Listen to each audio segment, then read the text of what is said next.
여호와 하나님께서 느부갓네살에게 행하신 기사와 이적을 내가 너희에게 이 조서로 내린다 이렇게 얘기합니다.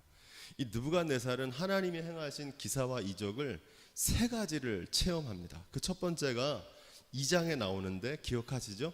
신상에 관한 꿈을 꾸잖아요. 풀리지 않는 꿈을 다니엘이 해석해줘서 마음이 시원해집니다.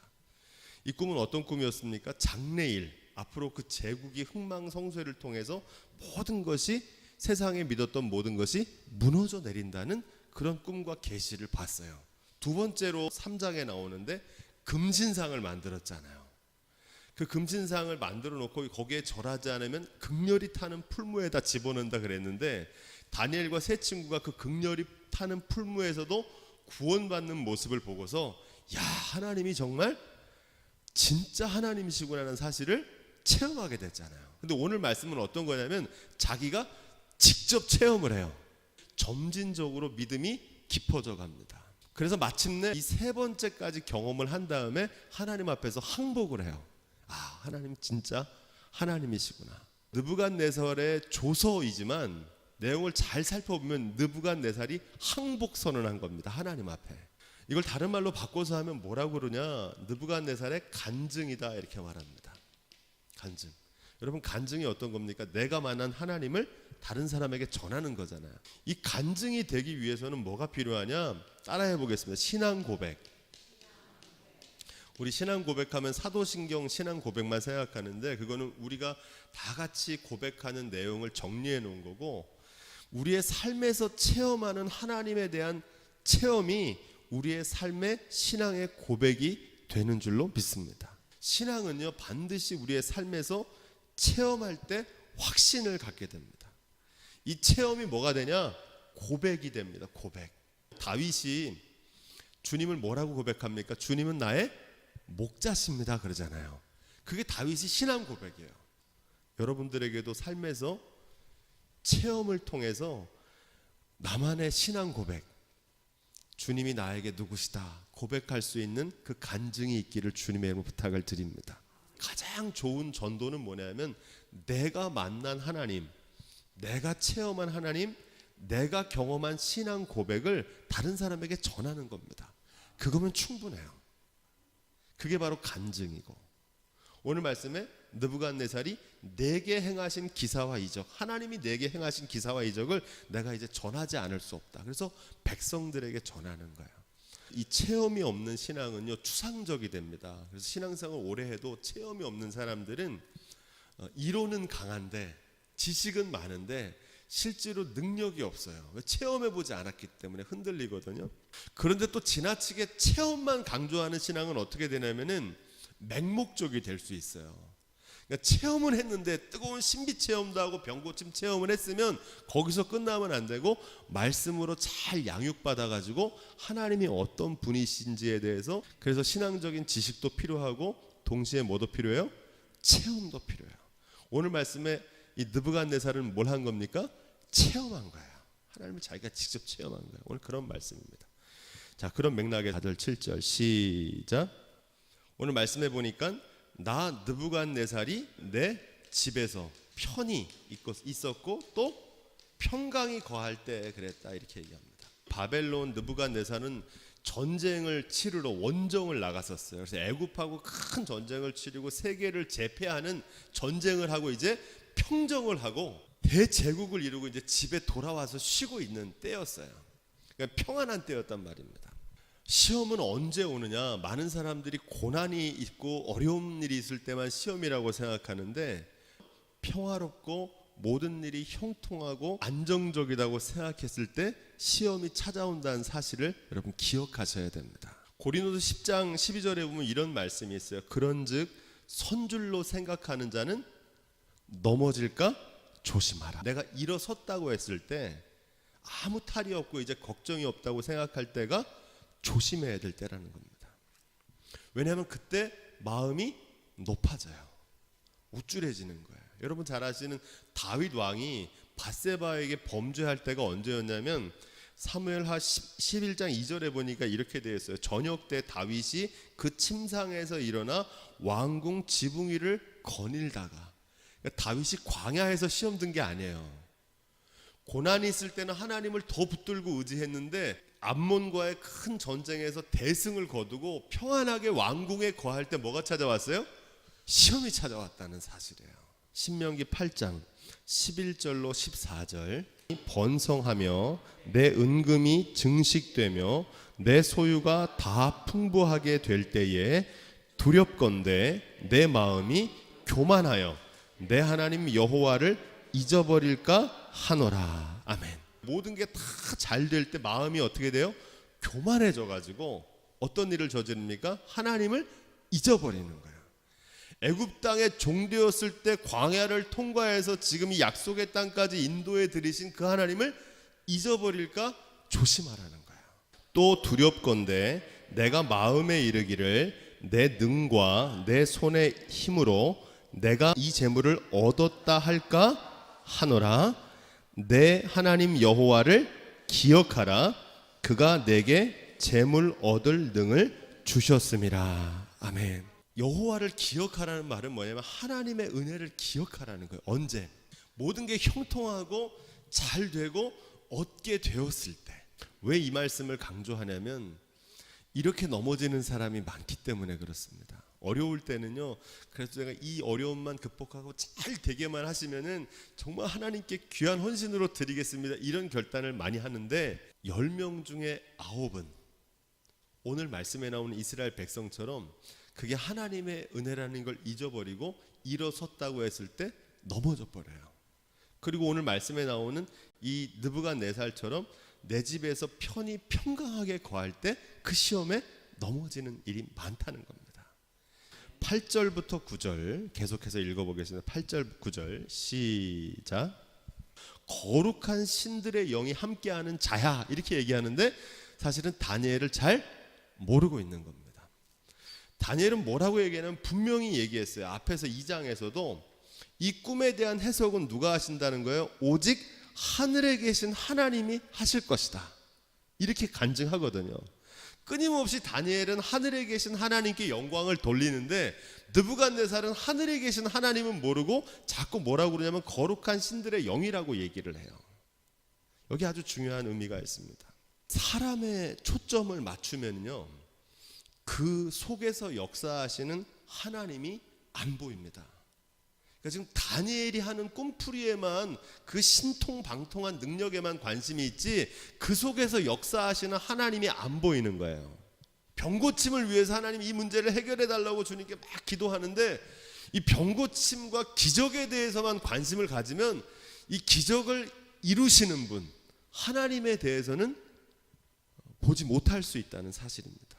지금 느부갓네살은 이 다니엘이 하는 꿈의 해석을 통해서 거룩한 신들의 영이 하는 역사라고 생각하는 거예요. 사실은 누가 하는 건데? 하늘에 계신 하나님께서 주관하시는 것인데. 마태복음 12장 38절에 보면 서기관과 바리새인들이 선생님 우리에게 표적을 보여주시기를 원하나이다. 이 표적은 기적이거든요. 그리고 예수님께서 이렇게 대답하십니다. 악하고 음란한 세대가 표적을 구하나 선지자 요나의 표적 밖에는 보일 표적이 없느니라, 이렇게 말씀하십니다. 이게 무슨 얘기냐면 이 요나의 표적이라는 건 회개의 기적이거든요. 회개하는 역사가, 느니웨 사람들이 회개하는 거예요. 요나의 말을 듣고 많은 사람들이 하나님보다는 하나님이 주시는 선물에 관심이 많다는 얘기입니다. 기적을 베푸시는 하나님을 보지 않고 그 기적 자체에만 관심을 갖는 거예요. 병 고치는 역사, 자기가 어려운 꿈의 문제를 푸는 데만 관심이 있지 그게 누가 하시는 일인지, 왜 그런 일을 하시는 일인지, 그 일을 통해 나타내시고자 하는 게 뭐인지에 대해서는 관심이 없는 거예요. 한마디로 우리 속담에 제사보다 제밥에만 관심이 있는 겁니다. 지금 느부갓네살은 3번이나 하나님의 놀라운 능력과 은혜를 체험했음에도 불구하고 누가 그 일을 하고 있는지를 모르는 거예요. 그래서 지금 엉뚱한 거룩한 신들의 영이 함께하는 자라고 얘기하고 있는 거예요. 아직도 다니엘이 누군지를 모르고 다니엘을 통해서 역사하시는 하늘에 계신 하나님을 알아보지 못하고 있는 거예요. 기적을 체험하고도. 바라기는 저와 여러분들이 기적 자체보다 그 기적을 통해 일하시는 하나님을 볼 수 있는 눈이 열려지기를 주님의로 부탁을 드립니다. 10절부터 18절 말씀. 이 꿈을 요약하면 두 장면입니다. 첫 번째 장면은 땅 중앙에 큰 나무 한 그루가 있는 거예요. 근데 고가 높고 견고합니다. 튼튼하고 하늘에 닿을 정도로. 그래서 땅 어디에서든지 다 보이는 큰 나무가 있는 거예요. 그리고 잎사귀가 아름답고 열매는 많고 식물이 될 만하고 들짐승이 그 그늘에 있고 새들이 깃들고 무릇 혈기 있는 모든 사람들이 그 나무를 통해 식물을 얻는 그런 나무의 모습을 꿈꿉니다. 두 번째 장면은 어떻게 되냐면, 그런데 하늘에서 내려온 한 순찰자, 이 순찰자라는 말은 메시지 성경에 제가 찾아보니까 파수꾼이라고 돼 있더라고요. 70인 역이라고 하는 헬라어로 된 구약 성경이 있어요. 셉두아진트라는 책인데, 그 책에는 뭐라고 되어 있냐면 그냥 천사다 이렇게 번역되어 있어요. 더 우리에게는 이게 더 쉽죠. 근데 느부갓네살 하나님 모르는 사람이니까 천사인 줄 모른 거. 우리가 볼 때는 천사가 나타난 거죠. 그래서 하나님의 사자가 내려와 가지고 그가 소리질러 외쳐서 나무를 베고 그 열매를 해치고 그 가지를 찢고 그 잎사귀를 떨구고 그 열매를 해치고 짐승들로 그 아래서 떠나게 하고 새들을 가지에서 쫓아내라 이렇게 말합니다. 그러니까 그 말대로 되는 거예요. 여러분, 이게 무엇을 얘기하는 겁니까? 우리는 그 꿈을 대략 이해할 수 있죠. 인생은 영원하지 않다는 겁니다. 다윗의 시편처럼 인생은 그날이 풀과 같고 그 영광은 들의 꽃과 같다는 겁니다. 아무도 거부할 수가 없는 진리입니다. 그 꿈을 꾼 겁니다. 그런데 이 꿈의 중요한 내용이, 그러나 그 뿌리에 뭐가 남아있다고 그래요? 그루터기가 남아있다 이렇게 얘기합니다. 그루터기. 그런데 이 그루터기를 철과 노줄로 꽁꽁 동이고 들판 가운데 있게 할 것이다. 7대가 지나갈 때까지. 여기서 말하는 7대라는 말은 앞으로도 자주 나오는데, 다니엘서 7대는 7이라는 숫자, 7이라는 숫자 제가 자주 말씀드렸죠. 이게 완전수입니다. 단순히 7년이라고 번역할 수도 있고 7개월이 될 수도 있고 7일이 될 수도 있어요. 근데 이 7이라는 숫자는 단순히 숫자를 나타내는 게 아니라 어떤 겁니까? 하나님의 뜻이 이루어지는 때. 하나님 앞에서는 하루가 1000년 같고 1000년이 하루 같은 거예요. 그러니까 우리의 시간대가 아니라 이건 하나님의 시간을 말하는 겁니다. 이런 일들이 벌어지는 이유가 나오는데 17절이 중요합니다. 곧 인생으로 지극히 높으신 자가 인간 나라를 다스리시며 자기의 뜻대로 그것을 누구에게든지 주시며 지극히 천한 자로 그 위에 세우시는 줄을 알게 하려 함이니라 이렇게 얘기합니다. 그걸 알게 하려고 지금 이 일을 벌인다라고 천사가 얘기해 준 거예요. 그 꿈에서. 이게 제일 중요한 말씀입니다. 이게 나중에도 해석에도 나오는데, 여러분, 에덴 동산에서 쫓겨난 아담에게 하나님께서 뭘 하게 하시냐면 창세기 3장 23절에 보면 그 근본된 토지를 갈게 하세요. 토지를 갈면서 무슨 생각하는 겁니까? 하나님께서 나에게 주셨던 그 에덴 동산의 실과와 모든 것을 내가 하나님 경외하는 마음으로 섬겼어야 되는데 내가 하나님 경외하지 않고 순종하지 않아가지고 이렇게 흙을 갈면서 살아야 되는구나, 이런 노동의 의미도 발견하고, 내가 본래 어떤 존재라는 거예요? 흙이라는 사실을 깨닫게 하기를 원하시는 겁니다. 그래서 느부갓네살 왕이 자기가 왕이래 가지고 큰 궁궐에 이렇게 정원에 있을 때 통치할 때는 자기가 교만했는데, 그 왕권에서 떨어져 가지고 들판에서 뭘 깨닫는 거예요? 하나님께서 삶의 주관자시구나. 자, 이어지는 19절부터 25절, 이제 다니엘이 꿈에 대한 해석을 합니다. 큰 나무는 누구라는 겁니까? 왕입니다 이렇게 말합니다. 어려운 건 뭐냐, 해석이 어려운 게 아니라 왕에게 이 말을 할 때 다니엘이 머뭇거립니다. 마음에 번민했다 이렇게 얘기합니다. 왜 번민했겠습니까? 왕이 앞으로 겪어야 될 고난과 심판을 얘기하는 겁니다. 여러분, 이 말 하기가 쉽겠습니까? 어렵겠습니까? 어렵죠. 왜냐면 왕이 이걸 받아들이면 다행인데 안 그러면 나에게 이걸 저주하는 게 아니냐 이렇게 생각할 수 있거든요. 그럼에도 불구하고 예언자는 다니엘처럼 직언으로 책망하고 하나님의 뜻을 그대로 전해야 될 줄로 믿습니다. 가시와 찔레 가운데 거할지라도. 그게 진정한 예언자의 역할입니다. 그러면 해석이 두 가지인데, 그 그 해석도 간단해요. 25절에 왕이 사람에게서 쫓겨나서 들짐승과 함께 거하며 소처럼 풀을 먹으며 하늘 이슬에 젖을 것이요 이와 같이 7대를 지날 겁니다. 실제로 어떤 일이 벌어지냐면 인간의 마음을 잃어버리고 짐승의 마음을 갖게 되었다 이렇게 얘기합니다. 그러니까 이성을 잃어버렸어요. 우리로 얘기하면 정신적인 문제가 생긴 겁니다. 왕이 통치할 수 없으니까 쫓겨낸 거예요. 그래서 실제로 들판에 거하면서 7대 동안 하는 거예요. 들판에서 그런 일들을 겪게 된다는 겁니다. 그래서 이걸 통해 뭘 알게 되냐? 지극히 높으신 자가 삶의 주관자란 사실을 알게 될 겁니다. 그 일을 통해서. 여러분 잘 아시는 출애굽기에 나오는 모세도 미디안 광야로 가가지고 둘째 아들을 낳잖아요. 이름을 뭐라고 지읍니까? 게르솜이라고 짓습니다. 그 게르솜이란 이름의 뜻은 내가 광야에서 객이 되었다는 뜻입니다. 모세가 궁궐에 있을 때는 자기가 주인공인 줄 알았어요. 그런데 광야에서 미디안 양치기로 40년을 살다 보니까 내가 인생의 주인공인 줄 알았더니 나는 나그네구나 라는 사실을 자각하게 된 거예요. 마찬가지로 느부갓네살이 어려운 광야의 고초를 겪으면서 왕을 떨어지고 나니까 지극히 높으신 자와 삶의 주관자를 알게 되었다는 겁니다. 두 번째 메시지는 뭐냐? 이 꿈이 전하는 해석은 26절에 보니까 깨달은 후에 왕의 나라가 더 견고하게 될 거다. 하나님께서 심판하시는 것은 죽이려고 그러시는 게 아니라 다시 그것을 통해서 깨닫게 하기를 원하시는 줄로 믿습니다. 깨닫게 하실 거라는 거예요. 권력은 하나님께로부터 온다는 겁니다. 여러분 이 깨달음이 저와 여러분 가운데도 있기를 주님의 이름으로 부탁을 드립니다. 이거 어떻게 적용해야 되냐면 우리의 가정도 하나님이 다스리시는 줄 깨달을 때 그 가정이 견고하게 되는 줄로 믿습니다. 교회도 마찬가지. 이 교회도 하나님이 다스리는 교회가 돼야 견고한 교회가 되고요. 여러분이 하는 일터도 하나님께서 다스리시는 일터와 기업이 돼야 견고한 기업이 되는 줄로 믿습니다. 이 나라 왕권을 위임하신 분이 하나님이라는 사실을 알게 될 거라는 겁니다. 자, 이 해석에 대해서 26절, 27절 계속해서 다니엘이 왕에게 권면합니다. 이 권면이 중요해요. 피할 길을 제시해 줍니다. 어떻게 하면 된다는 거예요? 한마디로 회개하면 된다는 겁니다.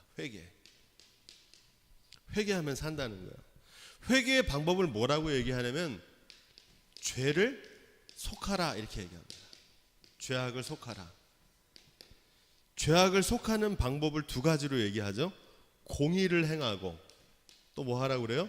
가난한 자를 긍휼을 베풀어라 이렇게 얘기합니다. 공의와 가난한 자에게 긍휼을 베풀라 이렇게 얘기합니다. 이게 무슨 얘기냐면 그 회개했으면 그 회개에 합당한 열매를 삶에서 행해야 되는 거예요. 이 사람은 왕이었기 때문에 지금까지는 폭정을 행했다면 이제 선정을 베풀면 되는 거예요. 그걸 돌이키라는 겁니다. 이 말을 들었을까요? 안 들었을까요? 안 들었어요. 살 길을 보여줬잖아요. 다니엘을 통해서. 그럼 회개하고 살 길을 찾아야지 이 일이 미치지 않도록 해야 되는데 구체적인 해결 방법까지 알려줬는데도 회개치 않았습니다. 3번 들었는데도. 여러분 이 3번은 약과예요. 애굽의 바로 왕은요 하나님께 몇 번 맞았어요? 10번. 10번. 느부갓네살은 3번째 하고 깨닫고 포고하고 항복했잖아요. 3번 만에 돌아왔으니까 이 사람은 괜찮은 사람이에요. 이 정도만 돼도. 이 바로 왕보다도 더 강팍하고 고집스러운 사람들이 나옵니다. 회개하지 않는 사람. 누구일 것 같으세요? 이스라엘 백성들입니다. 그들은 그 자리에서 10가지 재앙을 다 봤습니까? 못 봤습니까? 봤죠. 거기에 플러스 홍해가 갈라졌죠. 하늘에서 만나와 메추라기를 내리는 것을 경험했죠. 불과 구름 기둥으로 인도하신 하나님의 기적과 능력을 체험했죠. 그런데서 애굽에서 나와서부터 10번이나 하나님을 거역했다 이렇게 얘기합니다. 애굽의 바로 왕보다 더 회개치 않은 사람들입니다. 이 사람들보다 더 완고한 사람들이 있어요. 우리가 앞에서 배웠던 에스겔, 그 앞에 누가 있었습니까? 예레미야. 그 앞에 누가 있었어요? 이사야. 끊임없이 예언자들이, 하나님이 보내신 예언자들이 하나님께 돌아오라고 회개하라고 이스라엘 백성들에게 끊임없이 얘기했음에도 불구하고 그들은 끊임없이 하나님을 거역하고 회개치 않았어요. 그래서 망한 거예요. 이스라엘 백성들보다 더 완악한 우리의 모습이 아닌가, 이렇게 하나님 앞에서 돌아볼 수 있기를 바랍니다. 심판이 임하는 이유는 뭐라고 그랬습니까? 회개치 않기 때문에 그래요. 돌이키면 살아요. 바라기는 아직 기회가 있을 때 돌이킬 수 있는 지혜가 있기를 주님으로 부탁을 드립니다.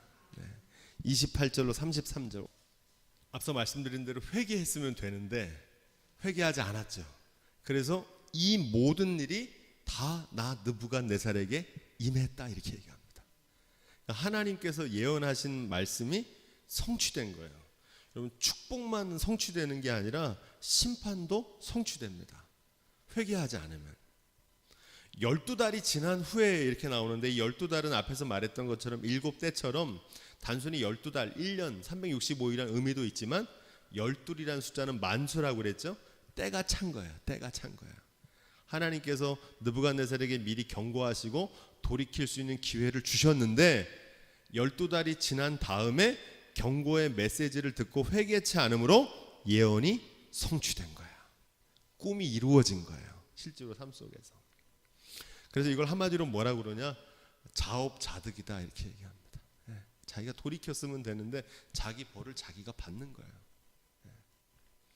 그래서 하나님의 심판은 강요하지 않는다고 제가 말씀드렸죠. 강제하지 않아요. 하지만 자유를 주시는데 이 자유는 스스로 선택하고 그 선택에 대해서 책임을 지는 겁니다. 그걸 피할 수가 없어요. 바벨론 궁 지붕에서, 그가 어디 있을 때 그랬다는 거예요? 바벨론 궁 지붕에서 거닐세. 장소가 중요합니다. 이 장소가 어디냐면 바벨론에 공중정원이라는 곳이 있어요. 세계 7대 불가사의라고, 느부갓네살이 자기 부인 왕비한테 지어준 건물이래요. 그 높은 건물에 어떻게 물을 대가지고 정원을 만들었을까? 그게 신비로워가지고 세계 7대 불가사의라고 지금도 그 폐허가 남아있어요. 그 공중정원을 거닐고 있었다는 겁니다. 여러분, 바벨론은 이 공중정원만 한 게 아니라 지구라트라고 하는 높고 큰 건물들을 많이 지었어요. 그래서 우리가 창세기에 나오는 바벨탑 생각하시면 돼요. 왜 바벨탑이겠습니까? 이 바벨론 사람들이 하는 일이 높은 탑을 짓는 일들을 많이 했어요. 높은 탑을. 이집트 사람들은 피라미드를 짓는 것처럼 진시황은 뭐를 지었습니까? 아방궁도 짓고 만리장성도 지었잖아요. 그죠? 요즘 그 후예들이 많아요. 짓는 걸 굉장히 좋아하더라고요. 잘 짓고 잘 짓세, 우리 집 잘 짓세. 그래서 건물 짓는 게, 건물주가 되는 게 뭐 대단한 인생의 소망이더라고요. 이 후예들입니다. 바벨론 느부갓네살의 후예들. 자, 그런데 보세요. 이 느부갓네살이 지을 때 창세기 11장 3절 4절에 보면 바벨탑을 어떻게 짓냐면 서로 말하되 자 벽돌을 만들어 견고히 굽자 하고 벽돌로 돌을 대신하고 역청으로 진흙을 대신하고 또 말하되 성과 대를 쌓아 꼭대기를 어디에 닿게 하자? 하늘에 닿게 해서 우리의 이름을 내고, 누구 이름을 내요? 우리 이름을 내는 거예요. 온 지면에 흩어짐을 면하자.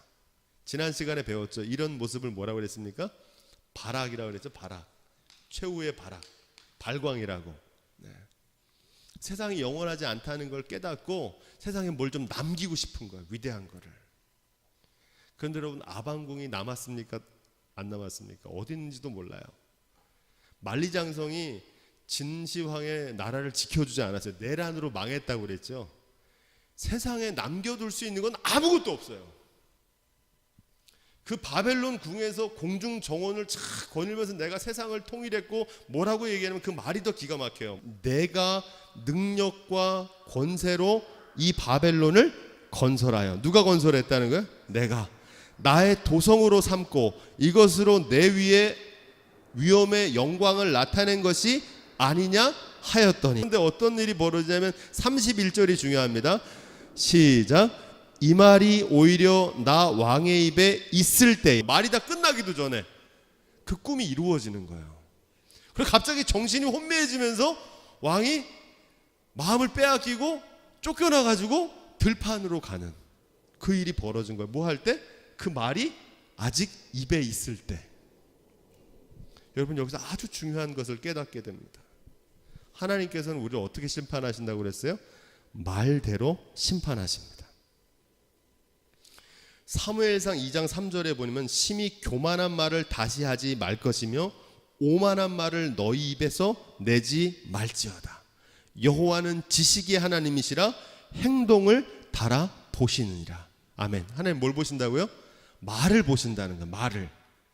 우리가 하는 말을 달아보신다는 거예요.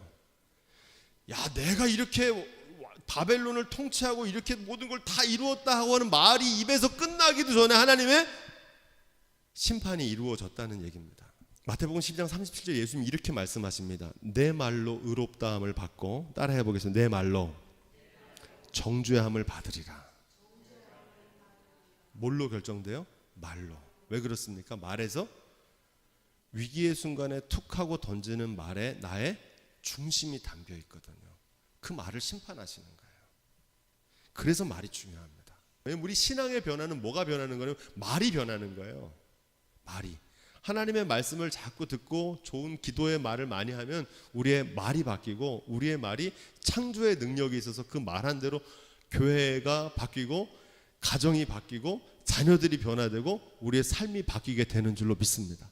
모든 게 말에서 시작돼요. 말에서. 내 말이 내 귀에 들린 대로 행하리라.